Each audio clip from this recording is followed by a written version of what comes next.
là, je voulais remercier très chaleureusement Julien Drey, qu'on ne présente plus.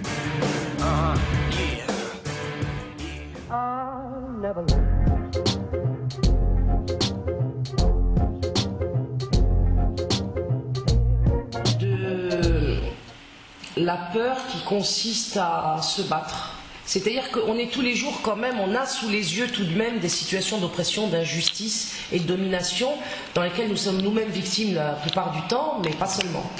On peut aussi assister à ces situations de domination dans le travail, dans le quartier, dans la politique, dans son parti lorsqu'on est membre d'un parti, dans son syndicat, voire même dans son association, partout. Et moi je constate une chose, c'est que depuis les années 80, la peur a augmenté en France. C'est-à-dire que dans les années 80, comme vous l'a parfaitement rappelé Mathias tout à l'heure, on était une génération qui étions capables de prendre en charge notre devenir, on le croyait en tout cas, et donc de mettre en œuvre toute une série d'actions, de réflexions, de confrontations pacifiques avec les choses telles qu'elles se présentaient en France, et d'être debout. Nous étions, j'ai 55 ans, une génération d'hommes et de femmes, de jeunes hommes et de jeunes femmes à l'époque, debout. Je trouve que 30 ans plus tard, cette génération de jeunes femmes et de jeunes hommes debout a considérablement diminué comme une peau de chagrin. Les hommes et les femmes debout aujourd'hui sont rares.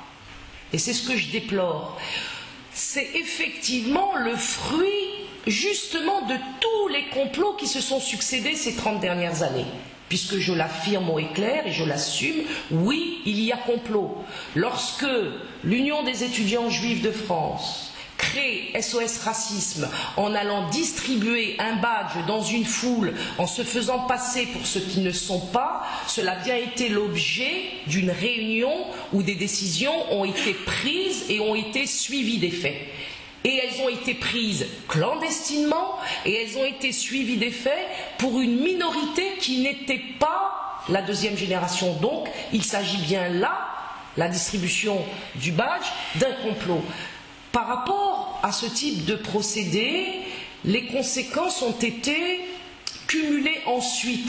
C'est-à-dire qu'on a lobotomisé, comme le disait tout à l'heure Mathias, mais on a créé sans arrêt du chantage. On a fait du terrorisme intellectuel, on a fait du terrorisme tout court, même dans les quartiers, on a organisé des face-à-face qui n'auraient jamais dû avoir lieu, on a serré la vis du cloisonnement pour que des gens de différents horizons ne soient jamais confrontés les uns aux autres pour se connaître. Ça a l'air un peu œcuménique ce que je dis là, mais c'est très important dans la mesure où quand les quartiers populaires rencontrent par exemple les classes moyennes, il se passe des choses qu'on n'aurait pas soupçonnées tant que cette rencontre n'a pas eu lieu.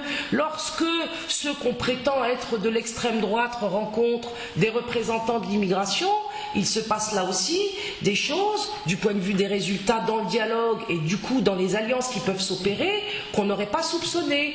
Aujourd'hui on fait circuler toujours les mêmes que je suis membre du Front National.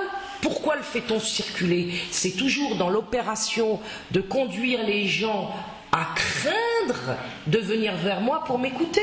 Puisque le Front National de longue date a été diabolisé comme on le sait, il suffit simplement d'expliquer maintenant que Farida Belboul est passée au Front National pour que le cloisonnement que je viens de faire sauter en participant aux activités de égalité et réconciliation soit de nouveau réactualisé par la calomnie et l'anathème. Donc la peur, c'est quelque chose justement qui doit être absolument surmonté. Il doit y avoir pour chacun d'entre nous, je dirais, une étude introspective le soir avant de dormir, de quoi ai-je peur et comment surmonter ces peurs-là.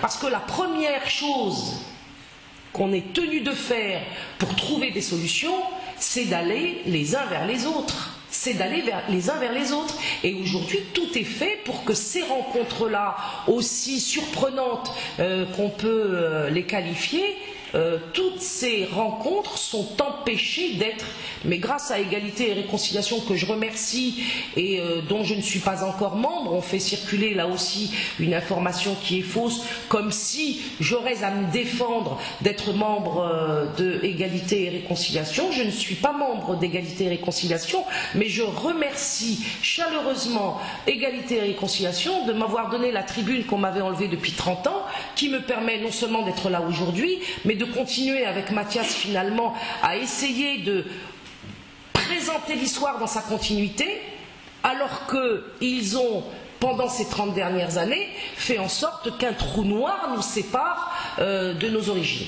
Moi, alors je peux te répondre, je m'appelle Mathias. Donc, alors en fait, il y a plusieurs peurs. Déjà, en étant pragmatique, j'ai envie de dire aux Blancs, tu vois, aux Français de souche, déjà de ne pas avoir peur de critiquer le rap, pas avoir peur de passer pour un raciste. Ça, c'est super important. Ça, c'est justement l'arnaque de l'antiracisme qui a participé justement à cette chape de plomb, parce que moi j'ai plein de potes, hein, et je sais qu'il y a ce souci-là qui fait que moi, en tant que noir, j'ai la facilité à pouvoir critiquer rap, même si après on me traite de bounty, pour ceux qui connaissent. J'ai la facilité de pouvoir critiquer rap justement parce que je suis noir. Donc ça, c'est des pièges à la con, ça. Donc il faut vraiment, là je te dis ça dans ce sujet-là, aux Blancs, de ne pas avoir peur de passer pour un raciste ou de passer pour un faf. Ça, ce sont des anathèmes. Et puis après, pour les autres, soit les noirs et les arabes, il ne faut pas avoir peur de sortir de notre comment dirais-je, notre carcan, notre ghetto, voilà, notre ghetto, notre carcan environnemental, qui peut juste même être, c'est même pas simplement un ghetto, ça peut être aussi un ghetto mental. C'est-à-dire que moi, ça n'a pas été facile pour moi, ça n'a pas été facile pour des gens qui sont proches de moi, parce que c'est jamais facile de se rendre compte qu'on s'est trompé. Et c'est pas facile de se rendre compte qu'on a été enfoncé dans un piège de auto-victimisation. Et donc là, c'est super important aussi pour les gens de la communauté noire, communauté arabe, je suis tenté que ça existe, cette communauté-là. Mais c'est super important aussi de ne pas avoir peur de passer justement pour un traître à cette pseudo-communauté qui, pour moi, n'existe relativement pas. Voilà. Donc ça, c'est vraiment le message que je devrais dire aux Noirs, aux Blancs, aux Arabes, des quartiers populaires, des quartiers ruraux, au peuple de France. N'ayez pas peur d'assumer vos opinions, parce que, tout simplement, parce que les mecs d'en face, justement, se servent d'anathèmes faciles, faf, racistes, pour essayer de vous disqualifier du débat, pour essayer à chaque fois de vous empêcher d'accéder à la vérité. Donc voilà, il ne faut pas avoir peur de ça, on est ce qu'on est.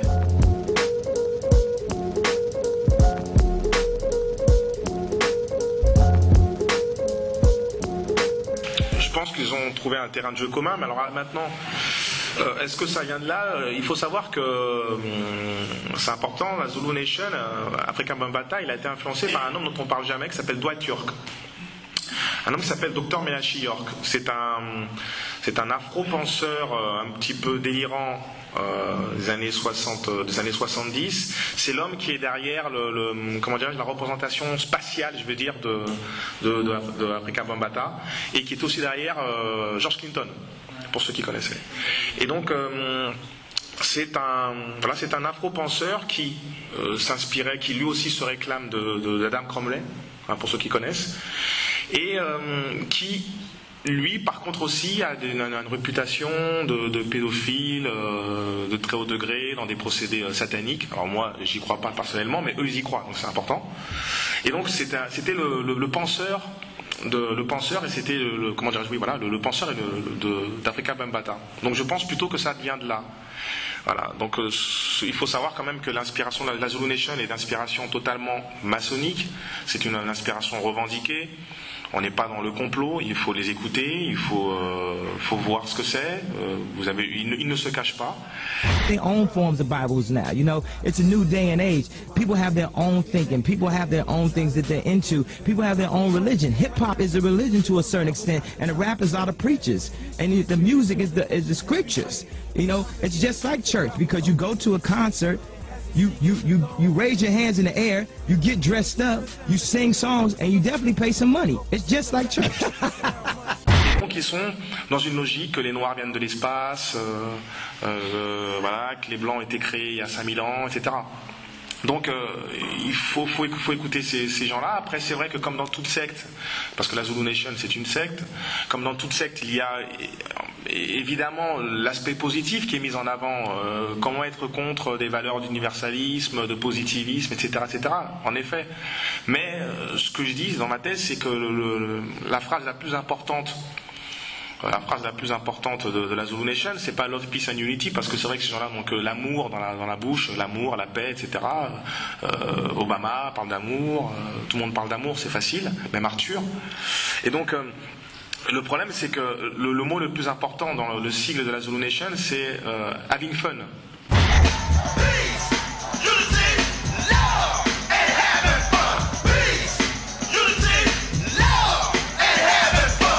Voilà, et ce que j'essaie de démontrer dans le livre, c'est que cette having fun qui est l'ode, au plaisir absolu, en fait, qui est une aspiration d'un penseur d'extrême gauche des années 60 qui s'appelait Herbert Marcuse, amène à ce qu'on appelle le marcusianisme et amène à la sublimation des plaisirs. Alors je vais être un petit peu chiant, je vais expliquer ce que c'est, grosso modo, vite fait. C'est ce qu'on appelle le freudo-marxisme. En fait, des gens comme Herbert Marcuse, qui fait partie d'une école de pensée qui s'appelle l'école de Francfort, ont théorisé que, que ce qui empêche l'homme de s'affirmer, c'est la castration du père. L'homme et la femme, évidemment, de s'affirmer, c'est la castration du père. Et donc, pour justement se libérer du joug du père, il faut justement, rentrer dans la sublimation des plaisirs, notamment les plaisirs sexuels, parce que à partir du moment où on rentre dans ces plaisirs sexuels, c'est une lutte contre le père.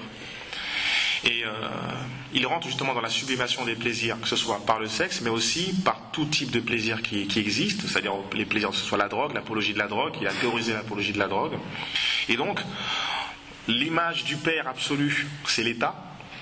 Et donc, en faisant des circonvolutions un petit peu tirées par les cheveux, on arrive à une situation où pour lutter contre l'État, il faut baiser, grosso modo. Voilà. Et donc ça, c'est ce qu'on appelle le marcusianisme. Die Deckung der materiellen Bedürfnisse bleibt nach wie vor erstes Ziel, aber nicht ausschließlich. Die neuen Möglichkeiten. Ich möchte es wagen, sie in einem provozierenden Satz zusammenzufassen. Ein Satz, der, das möchte ich betonen, nur für die Industrieländer gilt, nämlich die Möglichkeit, die reale Möglichkeit eines Lebens, das nicht mehr als Hauptinhalt lebenslang die entfremdete und entmenschlichte Arbeit hat. Ein Leben, das gelebt werden wird um des Lebens willen und den Genuss des Lebens erlaubt. Das ist eine reale Möglichkeit, wie sie durch den technischen Fortschritt im Hochkapitalismus erreicht worden ist, nicht nur durch den technischen Fortschritt. Und das ist, was die neue Linke meint, wesentlich, wenn sie von der neuen Lebensqualität spricht. Dass also die Revolution nicht mehr nur bringen wird, neue Produktionsformen, neue Produktionsverhältnisse, neue Steigerung der Produktivität, aber auch und in entscheidendem Maße eine radikale Veränderung in der Richtung, die dem Produktionsprozess gegeben ist, nämlich die Entwicklung und Befriedigung dieser transmateriellen Bedürfnisse, Lebens als Genuss, neue Sinnlichkeit, die Ausarbeitung einer neuen Moral jenseits der bürgerlichen Moral und so weiter.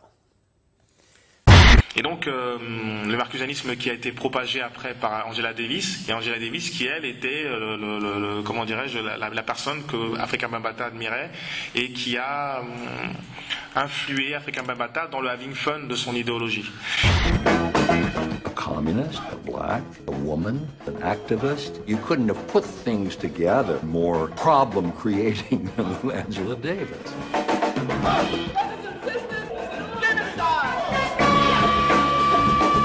The revolution was right around the corner, and we had to do everything we could to usher it. Et donc il faut savoir donc justement que la Wing Fund de la Zulu Nation repose sur cette idéologie-là du marxisme, c'est-à-dire le plaisir avant tout, qui a été aussi théorisé avant par Sade, par exemple. Et donc on arrive justement à ces extrémités-là. On arrive après à ces extrémités à partir du moment, dans les années 80, où on a consommation de drogue justifiée et légitimée philosophiquement. Hein, et on arrive à des situations comme ça assez extrêmes où on n'est pas dans l'anathème, où c'est des choses qu'on a vues, des choses qu'il nous a demandées, parce que je fais partie d'une fratrie de gens qu'on appelait les Black Dragons, qui étaient les premiers Zoulous, qui, lorsque Afrika Bambaataa est arrivé en France dans les années 80, dans ses boîtes de nuit, avait, comment dirais-je, rencontré ces gens-là, parce que ces gens qui faisaient de la sécurité, c'était les premiers Zoulous, et donc ils ont été en contact direct, intime avec ce mec-là, qui leur demandait du speedball, du crack, est-ce que vous n'avez pas des mômes, est-ce que vous n'avez pas des plans, etc.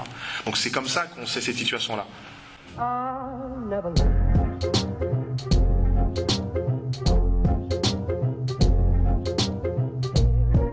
Alors moi, deux choses. Déjà,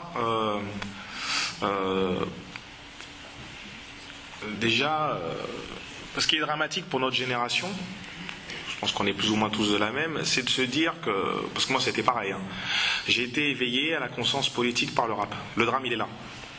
Parce que moi je pense et je prétends que s'il n'y avait pas eu le rap, déjà, dans les années 90, je pense que la situation aurait pété depuis bien longtemps, et de manière salutaire.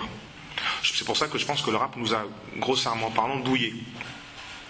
Je pense que dans les années 70, la chance des mecs des années 70, c'est vrai qu'ils écoutaient de la funk, qui est pas mal, hein, c'est que lorsque tu as une situation d'injustice sociétale, lorsque tu as une situation d'injustice sociale, tu as envie de savoir pourquoi. Et donc la force des gens de la génération des années 70, comme Farida, c'est que justement ils se sont politisés. Ils se sont politisés pour de vrai, pour savoir d'où vient la douille.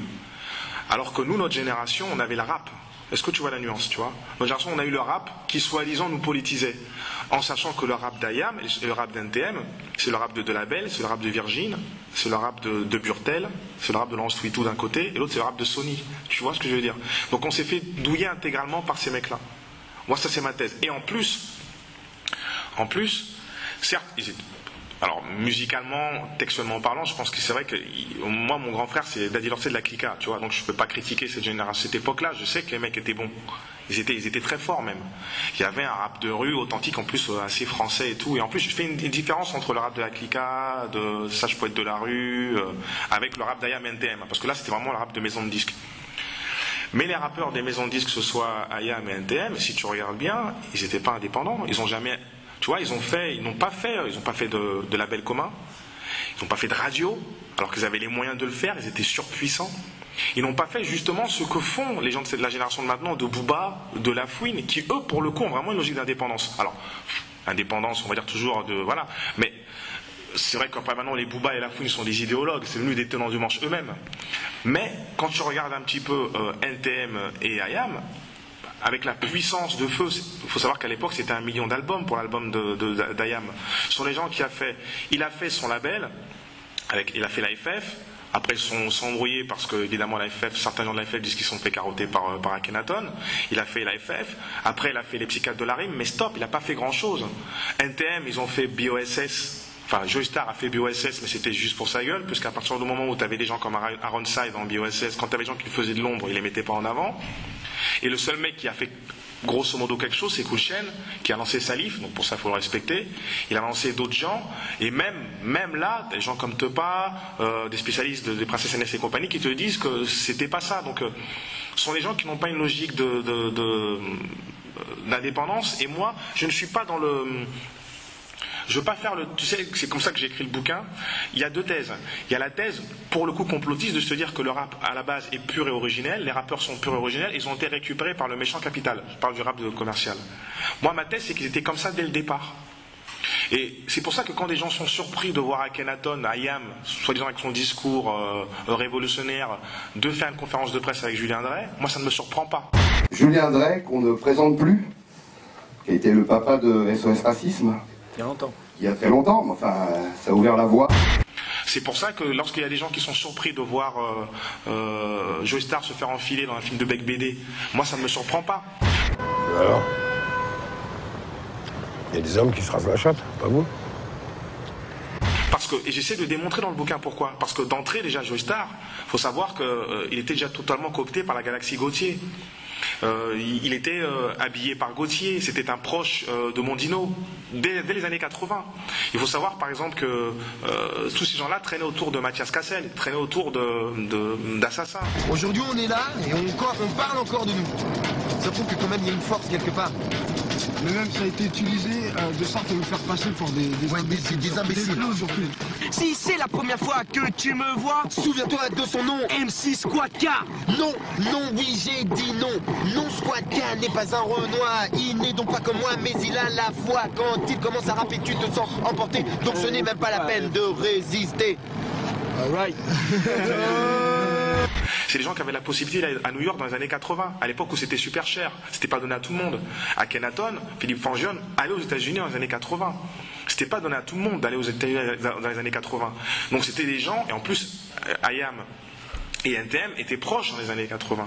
Donc ce sont des gens qui nous ont vendu une image de mecs de quartier, de révolutionnaires, en sachant évidemment, par exemple, que par ailleurs, lorsque Joey Starr nous disait qu'est-ce qu'on attend pour foutre le feu, après son concert, il allait au bain-douche, retrouver son environnement originel, tu vois. Donc je pense que ceux qui nous ont vraiment douillés, ce sont ces mecs-là, alors que, et comme Booba, parce que Booba c'est un petit bourge de Meudon, mais il y a eu un autre rap aussi indépendant, notamment par les gens comme Rof. Pourquoi je te dis Rof? Parce que ce sont des gens qui viennent authentiquement des quartiers.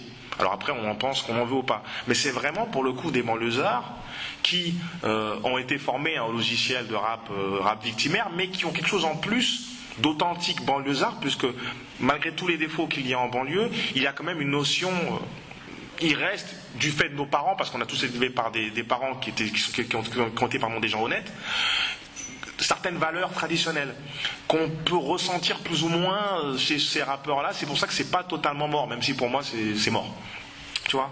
Mais donc, moi je pense que ceux qui nous ont vraiment douillés, ce sont vraiment les pôles NTM et IAM, en sachant en plus que ces gens-là pointaient du doigt des mecs comme MC Solar, qui avec le temps, le recul, je me demande moi-même si MC Solar c'était pas le mec qui avait raison à la base, de ne pas rentrer dans une logique de rappeur yo-yo-yo-yo-yo, d'avoir un amour des mots et de rentrer toujours ne pas rentrer dans un discours, un logiciel victimaire, et totalement intégrer la notion variété, la notion musique française.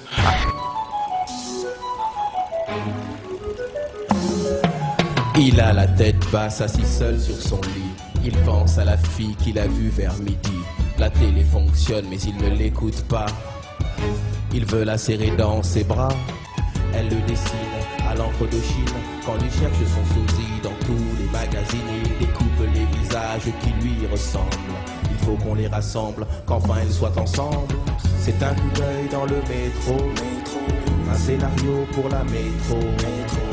Nos deux héros semblent rétro, mais dans le monde réel on n'en fait jamais trop. C'est un coup d'œil dans le métro. Un scénario pour la métro. Nos deux héros semblent rétro. Un peu comme a fait Doc Gynéco dans son premier album, qui est l'un des meilleurs albums de rap français, parce que d'entrée il a intégré la logique de classez-moi dans la variété, je fais de la chanson, je fais de la musique française, alors que Akhenaton, tout en faisant le générique de Ça se discute avec de la rue, que ce soit NTM, eux nous ont vraiment vendu l'image l'image du rebelle, de l'insoumission, alors que ce sont des gens qui sont totalement cooptés depuis le début, cooptés par les tenants du manche. Donc je pense qu'on s'est fait douiller par ces gens-là. Et en parallèle, je pense que le drame de notre génération, c'est d'avoir été, et ça c'est vrai, éveillé politiquement par ces mecs-là. C'est le drame. Alors que je pense qu'on n'a pas attendu le rap pour pouvoir se rebeller dans les quartiers populaires. Les gens de la commune n'ont pas attendu le rap. La génération de Farida n'ont pas connu le rap. Et bizarrement, ce sont les gens qui faisaient les choses. Et notre génération n'a jamais rien fait.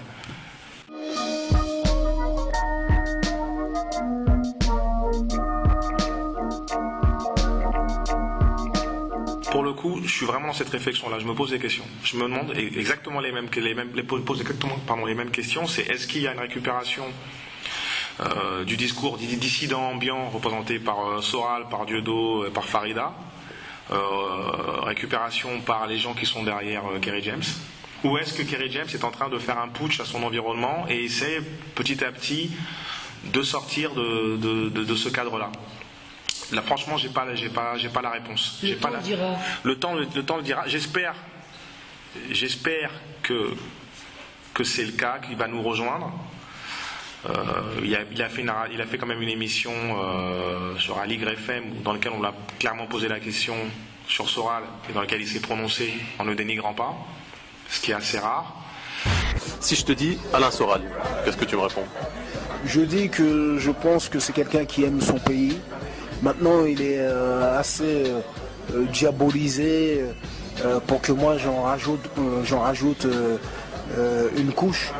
Et je dis que j'aime le fait qu'il tende la main aux musulmans. Je pense qu'il se cherche. Mais maintenant, il a un environnement assez compliqué. Il a David Kaminski comme avocat. David Kaminski, c'est pas n'importe qui, c'est le patron du Brainbridge Junior, c'est l'avocat de la LICRA. C'est-à-dire qu'il est dans la situation où, contrairement à moi, par exemple, il a des choses à perdre. Oui, exactement. Il a des choses à perdre. Alors, est-ce qu'il va accepter de lâcher des privilèges avec lesquels il a toujours vécu pour prendre un parti finalement où il aura autre chose à gagner, mais c'est une prise de conscience. Oui, mais je pense que c'est un peu le problème de tes anciens collègues. C'est vrai qu'il a quelque chose à perdre. Maintenant, je pense que, et ce que je lui dis aussi, ce que je dirais aussi à tous les rappeurs, parce que j'ai beaucoup de rappeurs connus qui m'appellent, Dieudonné a démontré que vous pouvez aussi gagner de l'argent en étant dans la dissidence, vulgairement parlant. Débarrassez-vous des intermédiaires qui prennent 80% d'un prix d'un disque, c'est-à-dire les maisons de disques, ce qui ne sert à rien du tout maintenant à l'ère d'Internet, à l'ère de la vente directe. Donc je pense que même si c'est l'oseille qui les intéresse tant que ça, même les Kerry James auraient tout à gagner à laisser tomber, ces modèles économiques-là. Mais maintenant, il y aura moins de meufs. Déjà, ils seront moins vus à la télé. Certainement, ils passeront pas à la radio, certainement, ils toucheront pas l'argent de la SACEM, qui est une gigantesque escroquerie, une véritable mafia, certainement, mais ils gagneront déjà l'honneur, le respect de tous, et puis sur le temps ils gagneront, et puis aussi ils gagneront aussi de l'argent. Oui, exactement, oui, Kerry James est encore attaché à ses maisons de prod, et pour moi, c'est impossible de tenir un discours dissident et être relayé par Skyrock. C'est impossible, du fait de la structure de Skyrock, du fait de l'essence même de Skyrock, c'est impossible. On ne peut pas avoir le beurre et l'argent du beurre, ce grand écart-là n'est pas possible. On est totalement dans une récupération. Et quand je parle de Skyrock, je parle aussi de Génération, qui est la même chose. Voilà, donc c'est impossible. Soit tu fais l'effort de rentrer dans la dissidence et d'avoir le courage d'être diffamé, parce que c'est ce qui va arriver s'il vient. Mais maintenant, il faut savoir que ce sont des gens aussi qui sont tenus par des casseroles, qui ont fait des concessions, qui ont fait plein de choses, on ne sait pas quoi. Et peut-être que si demain, ces gens-là nous rejoindraient, on apprendrait des choses. Mais il ne faut pas avoir peur de ça. Mais maintenant, je pense que tout est à la hauteur de la taille de leur casserole. Pas seulement, Mathias, je pense qu'ils sont aussi sous emprise, les rappeurs oligarchiques. Ils ont les deux pieds, les deux poings liés dans un système pervers où on les a abreuvés par le système, et leur enlever le système crée le manque, comme une drogue. Il y a beaucoup de gens qui fonctionnent comme ça, ils sont malheureux dans leur boulot, mais vous leur enlevez le boulot, ils tombent dépressifs, ils ne se sentent pas libérés. Donc effectivement, ça peut être qu'un chemin progressif. Nous, on est là parce que on a probablement aussi le rôle d'accompagner ces décrochages-là.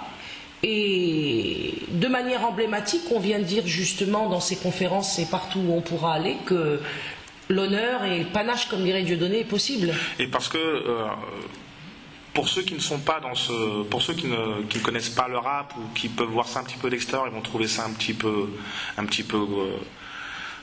gros ce que je vais dire, mais il faut savoir que les rappeurs sont vraiment dans les quartiers les nouveaux prophètes. Hein. Ils ont vraiment ce rapport-là. Il faut voir à quel point certaines personnes dans les quartiers populaires défendent Booba, défendent La Fouine, défendent Rof.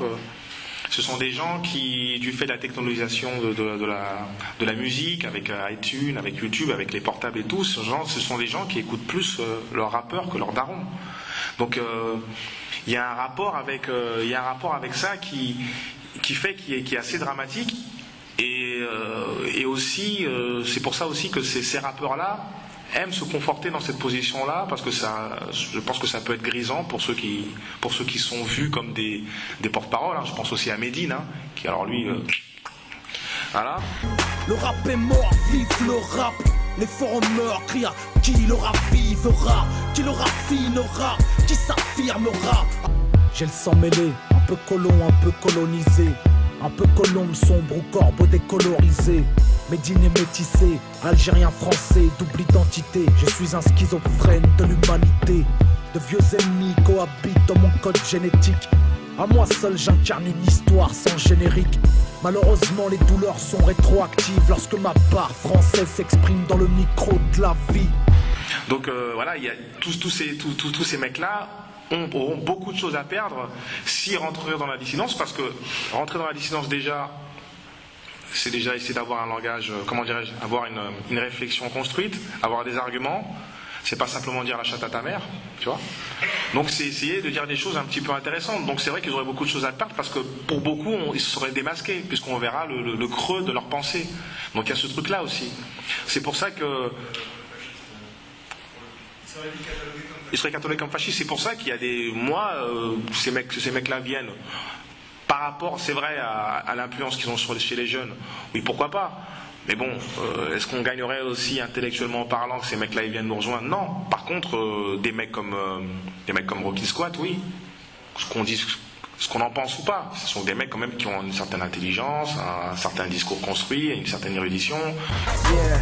Ils nous ont fait croire qu'Hitler était de l'autre côté, mais les usines Farben et Ford n'ont pas été bombardées. La conspiration globale, les gouvernements invisibles du nouvel ordre mondial nous ont tous pris pour cible. La police internationale des Illuminati va être dans un futur proche l'OTAN et les Nations Unies. Moi quand j'analyse l'histoire, je n'arrive pas à y croire. Mes infos sont tellement folles que personne ne va y croire. La première banque privée fut la Banque d'Angleterre.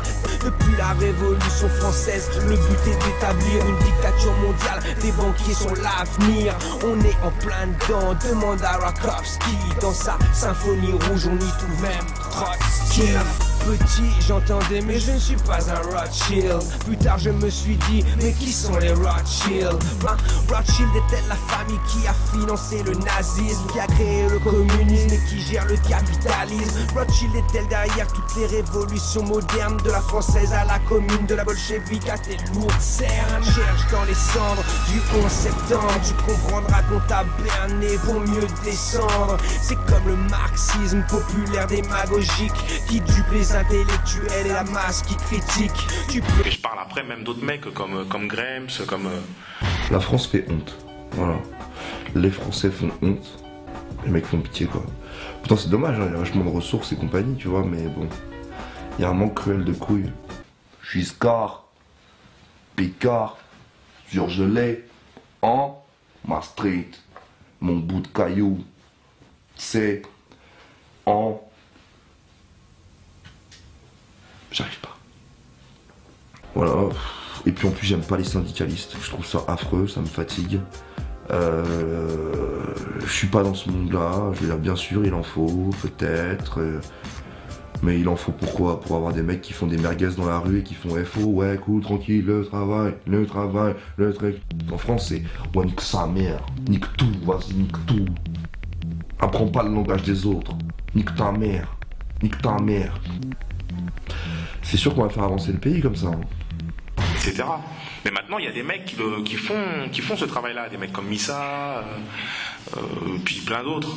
Comme la Razia, il y en a plein. Mais c'est vrai que ce serait important quand même que les gens... ce serait bien que pour une fois, pour marquer le coup, un rappeur estampillé Skyrock, ils sont pas nombreux. Hein. C'est les Psychiatres de la Rime, c'est Aurel San, c'est Maître Grims, c'est Booba... Ouais, je fais exprès, oui. Maître Bims, pardon. C'est Booba, c'est La Fouine, c'est Rof, voilà. C'est à ces mecs-là de faire le truc, ce serait bien, mais bon.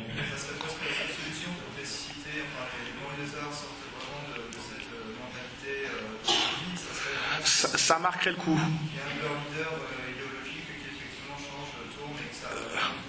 Ça marquerait le coup, mais cela dit, nous on a dû donner de notre côté. Arrête-moi cette dope, putain. Voilà, qui est l'idole à tous ces mecs-là. Voilà. Donc il faudrait aussi, donc on a le meilleur de notre côté. On a les meilleurs de notre côté, puisque les meilleurs pourquoi? Parce qu'on est, on est des honnêtes gens, on n'est pas dans un procédé je reviens encore au truc de faire le beau pour baiser des meufs, etc. Voilà.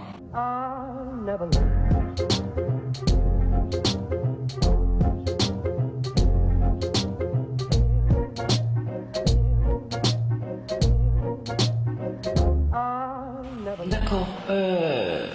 Je vais te donner une réponse, si je peux me permettre de tutoyer parce que je te trouve bien jeune. Je vais te donner une réponse qui n'engage que moi. Peut-être que Mathias la reprendra à son compte, je l'ignore. Et c'est pas une réponse officielle de R. Comme je vous l'ai dit tout à l'heure, je suis pas membre de R encore. Enfin, pas encore, parce que je pense que peut-être un jour. Pour l'instant, je suis très occupée avec 2 associations qui prennent tout mon temps et mes enfants instruits à la maison, donc je ne peux pas m'engager ailleurs, même si aujourd'hui je me sens tout à fait chez moi à Égalité et Réconciliation. Donc ma réponse personnelle sur la première question que tu viens de poser, c'est que moi j'y vois un combat de la modernité contre la tradition. Un combat de la modernité contre la tradition, qu'est-ce que ça veut dire? Ça veut dire un combat, un combat de la laïcité contre la religion. De la laïcité entendue sous son sens contre-religion, et de la religion entendue dans son sens de lien entre le ciel et la terre. Et l'oligarchie, si je devais dire en un seul mot ce que c'était pour moi, c'est un projet qui consiste à casser la croix. Je ne sais pas si cette image peut vous parler, mais en tout cas, elle me parle à moi dans le sens où, justement, tout à l'heure, Mathias faisait référence à la notion de père. Eh bien, dans la vie quotidienne, par exemple, qu'est-ce que ça veut dire? Casser la croix, ça veut dire ne plus écouter son père lorsqu'on est le fils. Et rompre justement avec les ascendants et se retrouver déracinés dans le temps, comme ils ont réussi à nous déraciner sur le sol, à nous déraciner bientôt dans notre sexualité, dans notre identité sexuelle. Donc l'oligarchie pour moi, c'est une stratégie, c'est un projet de rupture avec tout le cosmos. Ça va vous paraître dingue ce que je vais dire là, mais c'est un peu comme ça que je voudrais le résumer avec tout l'ordre naturel des choses. L'oligarchie, c'est la mise en place du désordre intégral et à tous les niveaux. Et à tous les niveaux. Au niveau individuel, dans toutes les dimensions de l'être individuel, mais aussi au niveau de l'être collectif, dans toutes les dimensions de l'être collectif. Et cette destruction, je dirais, de la croix comme symbolisme de la totalité de l'être, eh bien, cette destruction, elle a pour finalité la victoire de Satan.